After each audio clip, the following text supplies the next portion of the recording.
sweetie. Ha! Catching a bee swarm.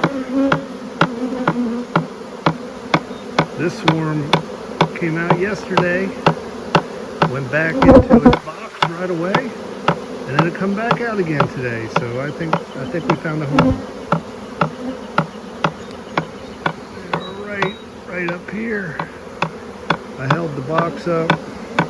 Cheryl gave it a good swift shake, and she's pretty sure she saw the queen land, so we should be good to go.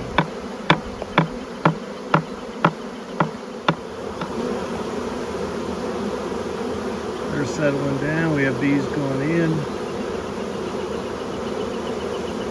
I think we're in good shape. We'll see what happens. Sometimes they like to leave later on if they get boxed. You just have to see. Each swarm is a little bit different. But I hope these guys have found a home.